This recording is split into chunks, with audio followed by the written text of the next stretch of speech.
Cinema शौकीन सबका स्वागत करता है। आज हम बात करने वाले हैं नाइट हॉक्स के बारे में। ये कहानी है डिकी डिसिल्वा की, जो कभी यूएस आर्मी में हुआ करता था और यूएस आर्मी के लिए उसने बहुत सारे युद्ध लड़े। उसने वियतनाम में भी जंग लड़ा, लेकिन अभी वो एक डिटेक्टिव के रूप में काम कर रहा है, वो भी न्यूयॉर्क पुलिस डिपार्टमेंट में, और वो स्ट्रीट क्राइम यूनिट का हेड है। इसीलिए वो छोटे छोटे जगहों को टारगेट करता है जहाँ पे हमेशा ही लूटपाट होती है, और वो उन्हें पकड़ता है और उन्हें बहुत ही कड़ी सजा देता है। लेकिन डिसिल्वा के लिए चीजें तब बदलती हैं जब उसका सामना होता है एक बहुत बड़े आतंकवादी से, जिसका नाम है उल्फगार। और उल्फगार पूरी दुनिया में आतंक का माहौल बनाना चाहता है, और वो चाहता है कि लोग उसके नाम को सुनकर के ही कांप जाएं। इसीलिए डिसिल्वा को अपॉइंट किया जाता है उसे पकड़ने के लिए। कहानी की शुरुआत होती है और हमारे सामने न्यूयॉर्क शहर का दृश्य आता है, और यहीं पर हम एक छोटी सी गली को देखते हैं जहाँ पर एक महिला होती है। लेकिन वो महिला जैसे जैसे आगे बढ़ती है, हम यहाँ पे कुछ गुंडों को देखते हैं, और ये 3 लोग होते हैं। इसीलिए वो महिला की तरफ आगे बढ़ने लगते हैं और वो उस महिला पे हमला करने ही वाले होते हैं। तभी यहाँ पे हम देखते हैं सार्जेंट मैक्स को, जो बाकी 2 लोगों पे हमला कर देता है। तभी हम उस महिला को देखते हैं और हमें पता लगता है कि ये महिला कोई और नहीं बल्कि डिसिल्वा है, और डिसिल्वा ने महिला के कपड़े पहने हैं। इसीलिए अब डिसिल्वा को देखते ही वो तीसरा आदमी भागने लगता है और डिसिल्वा उसका पीछा करने लगता है, और थोड़ी देर के बाद वो उसे पकड़ लेता है। तब वो आदमी चाकू निकालता है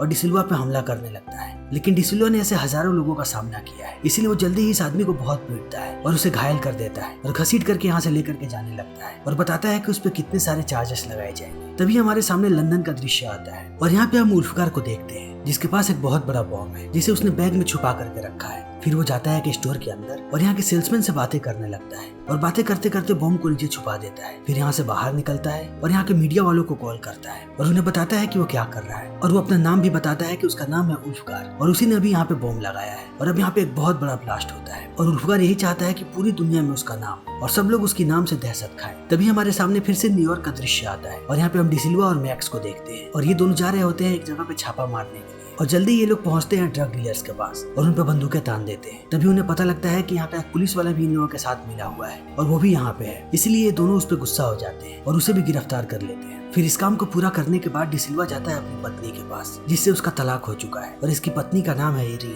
फिर वो इरीन से मिलता है और उसे बताता है कि अभी भी उसके दिल में उसके लिए फीलिंग्स है। तब इरीन कहती है कि आज से पहले तुमने ऐसे कभी भी मुझसे बात नहीं किया, ऐसा क्यों? तब वो कहता है कि जब तुम मुझे छोड़ करके चली गई तब मुझे पता चला कि मैं तुमसे वाकई में कितना प्यार करता हूँ। इसीलिए अगर तुम फ्री हो तो हम किसी दिन डिनर पे जा सकते हैं। और अब इरीन इन बातों को सुनने के बाद सोच में पड़ जाती है और कुछ जवाब नहीं दे पाती और यहाँ से चली जाती है। तभी हमारे सामने फिर से लंदन का दृश्य आता है और हम उल्फगार को देखते हैं, और यहाँ पे उसके ग्रुप का एक आदमी आता है। तब उल्फगार उससे कहता है कि मेरे पैसे कहाँ हैं और मेरे अगले टारगेट के लिए मुझे टिकट और पासपोर्ट चाहिए। तभी आदमी कहता है कि मालिक तुमसे बहुत ज्यादा खफा है, क्योंकि तुमने जहाँ पे बॉम्ब लगाया था तुमने ज्यादा सावधानी नहीं बरती, इसीलिए वहाँ पे बहुत सारे बच्चे भी मारे गए, और हम बच्चों को नहीं मारते। तब उल्फगार कहता है कि तुम्हें पता भी नहीं है कि मैं इस काम को कैसे करता हूँ, और मेरे पास इतना वक्त नहीं होता कि मैं इतना ध्यान रखूँ। तभी उल्फगार देखता है कि बाहर पुलिस वाले आ चुके हैं, इसलिए इसे शक होने लगता है। फिर उल्फगार अपनी बंदूक निकालता है और वो यहाँ पे 3 पुलिस वालों को मारता है, और उसके बाद इस आदमी को भी मार देता है और यहाँ से भाग जाता है। तभी हम इंस्पेक्टर हार्टमैन को देखते हैं और उसे उल्फगार के बारे में पता लग जाता है कि इस ब्लास्ट के पीछे उल्फगार का हाथ था, और जिस आदमी को अभी उल्फगार ने मारा था उसके पास उल्फगार की तस्वीर भी थी। इसीलिए अभी इन्हें पता है कि ये सब कौन कर रहा है। लेकिन अब यहाँ से भागने के बाद उल्फगार पहुंचता है पेरिस, और पेरिस में उसकी एक और पार्टनर आती है जिसका नाम है शाका, और वो उसे बताती है कि उसके मालिक उससे कितने ज्यादा खफा है क्योंकि उसने अपने एक और साथी को मार दिया। तब उल्फगार कहता है कि वो अपने साथ पुलिस वालों को लेकर के आ गया था, इसीलिए मुझे उस पर शक हो गया, फिर मैंने उसे मारा। तब शाका बताती है कि उसने सच में गलती की थी, उसके जेब में तुम्हारी फोटो थी, इसीलिए अब पुलिस वालों के पास तुम्हारी तस्वीर है, और अब हर जगह पुलिस वाले तुम्हें ढूंढ रहे हैं, इसीलिए अब हमें तुम्हारी शक्ल का कुछ करना पड़ेगा। तभी हम डिसिल्वा को देखते हैं जो एक पुल के नीचे जा रहा होता है, क्योंकि उसे पता लगा है कि यहाँ पर भी कुछ गुंडे रहते हैं जो लोगों के साथ छीना झपटी करते हैं। और ऐसा ही होता है, जैसे ही डिसिल्वा पुल के नीचे जाता है कुछ गुंडे उसके पास आने लगते हैं। तभी एक पुलिस वाला यहाँ पे आ जाता है और वो सारे गुंडे भाग जाते हैं। तब डिसिल्वा इस पुलिस वाले पे गुस्सा करने लगता है और कहता है कि तुम यहाँ पे क्यों आए? तुम्हें पता है ना कि मैं कौन हूँ, और मैं अपना काम कर रहा था यहाँ पे। अगर तुम नहीं आए होते तब हम लोगों ने एक और गिरोह को खत्म कर दिया होता। तब वो आदमी कहता है कि मैं अपनी मर्जी से यहाँ पे नहीं आया हूँ, मुझे लेफ्टिनेंट मुनाफो ने भेजा है, और ये रहा तुम लोगों का ट्रांसफर ऑर्डर। अब तुम लोग ATAC के लिए काम करने वाले हो। ATAC मतलब एंटी टेररिस्ट एक्शन कमांड। और इस बात को सुनने के बाद डिसिल्वा और मैक्स दोनों चौंक जाते हैं। तभी हम उल्फगार और शाका को देखते हैं, और ये दोनों पेरिस में जाते हैं प्लास्टिक सर्जन के पास, और वो इन्हें सारे के सारे प्लान्स बताता है कि वो कैसे उल्फगार की शक्ल को बदलेगा, और उसके साथ साथ वो इसकी आंखों के लिए नए लेंसेज भी देगा जो इसकी आंखों को ब्लू बना देंगे। फिर लोगों को इसे पहचानने में बहुत ही मुश्किल होगी। लेकिन उल्फगार यहाँ पे इस पुलिस वाले को धमकाता है और कहता है तुम्हें जो मन में आए वो करो, लेकिन मेरी शक्ल खूबसूरत दिखनी चाहिए। तभी हम मैक्स और डिसिल्वा को देखते हैं और ये दोनों पहुंचते हैं लेफ्टिनेंट मुनाफो के पास और पूछते हैं कि हमारा ट्रांसफर क्यों हो रहा है। तब वो कहता है कि हार्टमैन ने तुम्हें खुद चुना है, जिसे अभी ATSC का हेड बना दिया गया है और उन्हें एक बड़े आतंकवादी को पकड़ना है जिसका नाम है उल्फगार। इसीलिए उन्हें यहाँ का कोई ऐसा आदमी चाहिए जो यहाँ के चप्पे चप्पे से वाकिफ हो और उन्होंने तुम्हारे पुराने रिकॉर्ड्स देखे हैं। लेकिन डिसिल्वा इस चीज के लिए मना करता है। तब मुनाफो कहता है कि मेरे हाथ में कुछ नहीं है, तुम्हें वहाँ पे जाना ही पड़ेगा। इसीलिए दोनों पहुंचते हैं हार्टमैन के पास और यहाँ पे ये लोग देखते हैं कि बहुत सारे लोगों को बुलाया गया है और अब हार्टमैन इन्हें ट्रेनिंग देने लगता है और कहता है कि ये काम पुलिस वालों के काम से बिल्कुल ही अलग है, क्योंकि यहाँ पे हम किसी सिविलियन को हैंडल नहीं कर रहे हैं। यहाँ पे हमारा सामना होने वाला है एक आतंकवादी से जो अपने साथ बहुत ही आधुनिक हथियार रखता है और उसे कोई फर्क नहीं पड़ता कि वो कहाँ पे है और उसके सामने कौन है। इसीलिए हमें भी उसी की तरह सोचना पड़ेगा और हमें लॉ एंड ऑर्डर को भूल जाना पड़ेगा। जब वो हमारे सामने आए तब हमें उसे पकड़ने के लिए कुछ भी कर गुजरना पड़ेगा और हमें कुछ नई चीजें यहाँ पे पता लगी है। उल्फगार को थोड़े समय पहले पेरिस में देखा गया था और पेरिस में हमें एक प्लास्टिक सर्जन की लाश मिली है और उसके पास उल्फगार की कुछ चीजें भी मिली है, जिससे इस बात की पुष्टि होती है कि उल्फगार ने अपने चेहरे को चेंज करवा दिया है। इसीलिए अब हमें बहुत ही ध्यान से रहना पड़ेगा ताकि हम उल्फगार को पहचान सके। और इन बातों को सुनने के बाद ये लोग पूछते हैं कि आपको ऐसा क्यों लगता है कि वो न्यूयॉर्क ही आने वाला है। तब हार्टमैन बताता है कि वो अपना नाम करने के लिए एकदम भूखा है और वो पूरी दुनिया में अपने नाम को फैलाना चाहता है और न्यूयॉर्क थोड़े दिनों से बहुत ही ज्यादा चर्चे में है क्योंकि यहाँ पे यूनाइटेड नेशन का फंक्शन होने वाला है। इसीलिए वो यहीं पे आएगा क्योंकि यहाँ से वो पूरी दुनिया में जल्दी मशहूर हो पाएगा। तब ये लोग पूछते हैं कि आपको ऐसा क्यों लगता है कि वो अभी भी काम करेगा और इतना सब कुछ होने के बाद क्या वो रिटायर नहीं होगा। तब हार्टमैन कहता है कि नहीं, उसके अंदर जितनी दहशत है उसे देख करके यही लगता है कि ये तो बस शुरुआत है और ऐसा ही होता है। अगले दिन हम उल्फगार को देखते हैं न्यूयॉर्क शहर में और यहाँ आते ही वो अपना काम शुरू कर देता है। उल्फगार को लड़कियां बहुत ही ज्यादा पसंद है, इसलिए वो सबसे पहले जाता है नाइट बार में और वहाँ पे उसे एक फ्लाइट अटेंडेंट मिलती है जिसका नाम है पैम। फिर वो पैम की मदद से पूरे न्यूयॉर्क में घूमने लगता है और पैम यहाँ पे दिखाती है उसे न्यूज चैनल्स के हेडक्वार्टर्स और उल्फगार अब इन्हीं चीजों को अपना टारगेट बनाता है। दूसरी तरफ हम हार्टमैन को देखते हैं जो सारे लोगों के सामने उल्फगार की पूरी हिस्ट्री को लेकर के आता है और वो बताता है कि उसके साथ अभी एक और लड़की काम करती है जिसका नाम है शाका। तभी उल्फगार यहाँ पे 2 न्यूज चैनल्स के हेडक्वार्टर को ब्लास्ट कर देता है और जब हार्टमैन और सारे लोग वहाँ पे पहुंचते हैं तब हार्टमैन जल्दी इस चीज को पहचान जाता है कि इस चीज को उल्फगार ने किया है क्योंकि ये वही मेथड है जिस मेथड से वो हमेशा ही ब्लास्ट करता है। और हार्टमैन बताता है कि ये उसकी परफेक्ट प्लानिंग है क्योंकि अब इवेंट की मीटिंग में बवाल होगा और सारे लोग अपनी सुरक्षा पे सवाल उठाएंगे। इसीलिए अब धीरे धीरे तनातनी का माहौल बढ़ने लगता है और डिसिल्वा गुस्सा होने लगता है हार्टमैन पे और कहता है कि हम लोग रोज आकर के बस पढ़ाई लिखाई कर रहे हैं, उससे अच्छा है कि हम लोग उसे पकड़ने में लगे। तब हार्टमैन कहता है कि उल्फगार कोई सड़क का गुंडा नहीं है जिसे हम लोग ऐसे ही पकड़ लेंगे, हमें उसके बारे में पूरी जानकारी होनी चाहिए और जब हम उसकी तरह सोचने लगेंगे तभी कहीं हम उसे पकड़ पाए। तब डिसिल्वा गुस्सा हो जाता है और कहता है कि उसके पीछे पीछे हम भी कत्लेआम मचाएं। तब हार्टमैन कहता है कि तुम्हें गोली चलानी पड़ेगी, इसलिए तुम सबको यहाँ पे बुलाया गया है। अब तुम लोग आम पुलिस वाले की तरह नहीं सोच सकते, जैसे ही तुम लोग उसे देखोगे तुम लोग उस पर गोली चलाओगे। तब डिसिल्वा इस चीज के लिए मना कर देता है। तब हार्टमैन गुस्सा हो जाता है और कहता है कि तुम्हारी इसी मेंटालिटी की वजह से तुम्हारी पत्नी तुम्हें छोड़ करके चली गई। और अब इस बात को सुनने के बाद डिसिल्वा बहुत ही ज्यादा गुस्सा हो जाता है और वो यहाँ से जाने लगता है। तब हार्टमैन उसे कहता है कि अगर मैं इस बात को जानता हूँ कि तुम्हारी पत्नी तुम्हें छोड़ करके चली गई तब उल्फगार भी इस बात को जान जाएगा और वो तुम्हारे दिमाग के साथ इसी तरह खेलेगा, इसीलिए अपने दिमाग को काबू में रखो। लेकिन अब डिसिल्वा यहाँ से चला जाता है। तभी मैक्स उसके पीछे जाता है और कहता है कि तुम बात को नहीं समझ पा रहे हो, हार्टमैन हम सबकी भलाई चाहता है और वो तुम्हें अपनी टीम में इसलिए चाहता है क्योंकि तुम सबसे बेहतर हो। तभी दूसरी तरफ हम पैम को देखते हैं और पैम जब अपने वार्डरोब को देख रही होती है तभी उसे अंदर एक ट्रंक मिलता है और ट्रंक होता है उल्फगार का और वो जैसे इस ट्रंक को खोलती है उसे अंदर बहुत सारा असला बारूद मिलता है। तभी यहाँ पे आ जाता है उल्फगार और पैम समझ जाती है कि अब वो उसे मार देगा, इसीलिए वो गिड़गिड़ाने लगती है। फिर भी उल्फगार उसे मार देता है और उसे मारने के बाद वो जाता है यहाँ की एक दुकान में और इस दुकान का आदमी मिला हुआ है इसके गिरोह से। तभी पुलिस वालों को पैम की लाश मिल जाती है और जल्दी ही हार्टमैन समझ जाता है कि यह खून भी उल्फगार ने किया है। और डिसिल्वा पूछता है कि तुम्हें आखिर ये बात कैसे पता। तब वो कहता है कि हमें यहाँ पे एक नक्शा मिला और इस नक्शे पे उन्हीं जगहों को टारगेट किया गया था जिन जगहों पे ब्लास्ट हुआ था। इसीलिए वो डिसिल्वा को कहता है कि अब ये तुम्हारी जिम्मेवारी है कि तुम पता लगाओगे कि ये लड़की कहाँ कहाँ जाती थी, क्योंकि तभी हम पता लगा पाएंगे कि उल्फगार कहाँ पे है। इसीलिए अब डिसिल्वा काम पे लग जाता है और इसके साथ मैक्स भी होता है और ये लोग एक एक करके सारे बार्स में जाने लगते हैं और हर जगह ये लोग पैम की तस्वीर दिखाते हैं और पूछते हैं कि क्या ये लड़की यहाँ पे आती थी, लेकिन कोई भी हाँ नहीं कहता। और बहुत सारे बार्स में घूमने के बाद ये लोग उस जगह पे पहुंचते हैं जहाँ पे उल्फगार और पैम मिले थे और यहाँ का एक आदमी पहचान जाता है पैम को और कहता है कि ये लड़की हमेशा यहाँ पे आती थी। तब ये लोग पूछते हैं कि इसके साथ कोई और भी था। तब वो बताते हैं कि हाँ, एक आदमी था जो बहुत ही सूट-बूट में रहता था और उसके ब्लॉन्ड बाल थे और डिसिल्वा समझ जाता है कि ये उल्फगार ही है, इसलिए वो क्लब के अंदर में जाता है और उस आदमी को भी लेकर के जाता है और कहता है कि मुझे बताओ कि क्या ये आदमी वहाँ पे है। तब थोड़ी देर वो आदमी देखता है लेकिन उसे उल्फगार कहीं भी नजर नहीं आता। तब डिसिल्वा उसे भगा देता है और वो खुद देखने लगता है और थोड़ी देर के बाद उसे उल्फगार मिल भी जाता है। लेकिन अब उल्फगार चश्मा नहीं पहनता और उसने अपनी दाढ़ी भी हटा दी है और उसने अपने आंखों में लेंसेस लगा लिए हैं। लेकिन डिसिल्वा इसे ध्यान से देखने लगता है और उसके पास उल्फगार का स्केच होता है जिसे उसने पेंसिल से बनाया था, इसीलिए वो इरेजर से दाढ़ी और चश्मे को हटाने लगता है।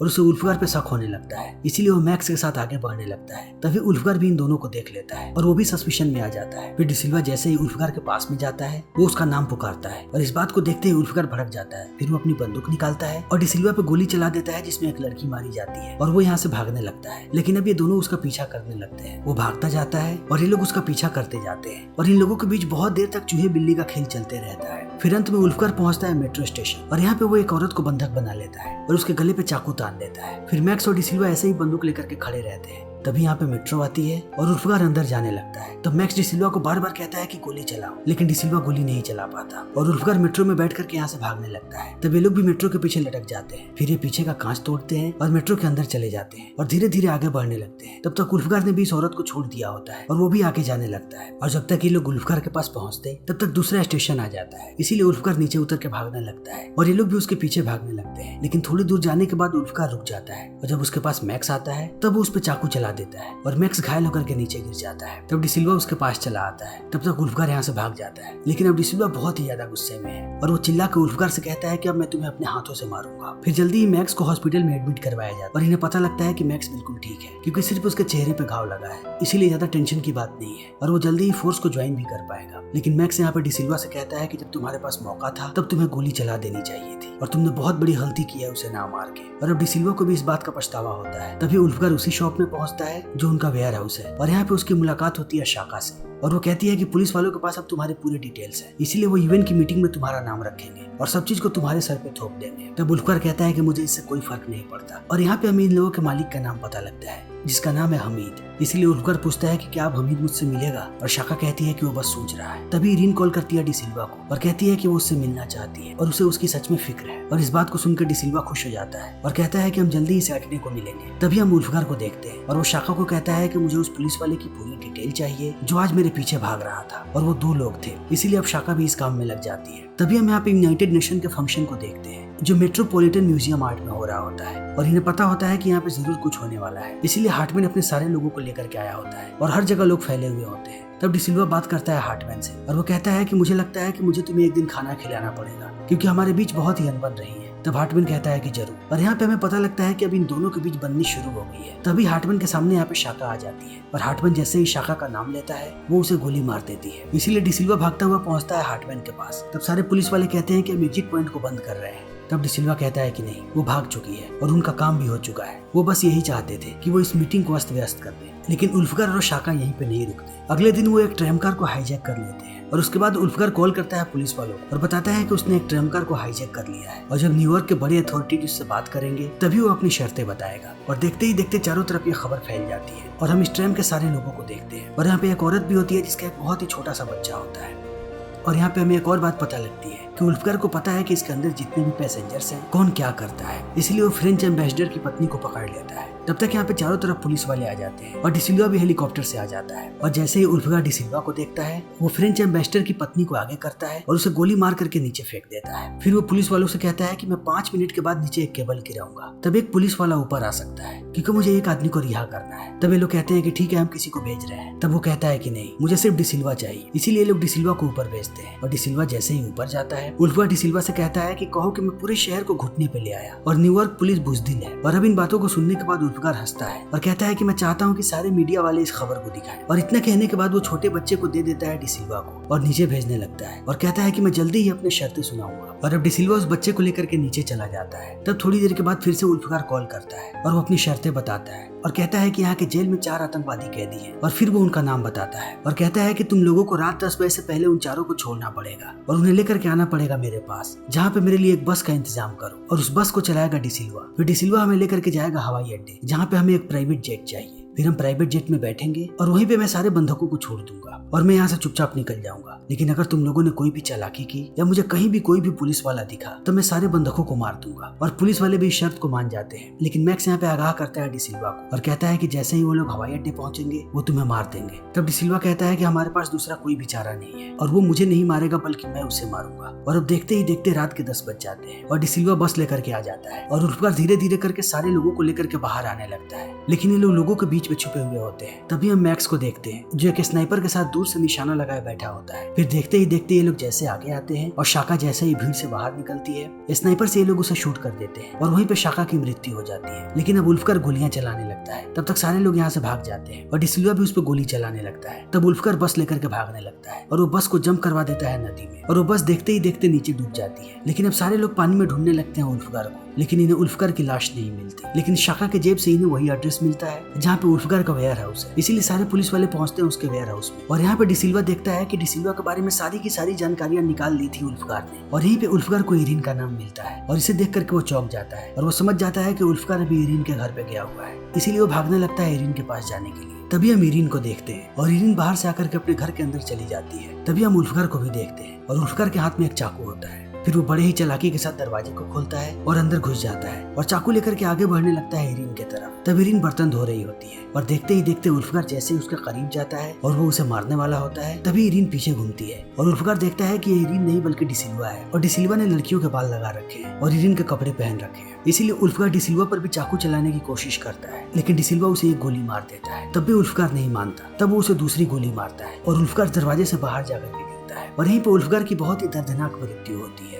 और डिसिल्वा उसे बाहर आकर के ऐसे ही देखते रहता है कि वो मरने के बाद कैसा दिखता है। और इसी के साथ ये फिल्म यहीं पे खत्म हो जाती है। तो दोस्तों, हमारी आज की ये वीडियो यहीं पे खत्म होती है। अगर आपको हमारी ये वीडियो पसंद आई हो तो इसे लाइक करें, शेयर करें और चैनल को सब्सक्राइब करें। Thank you.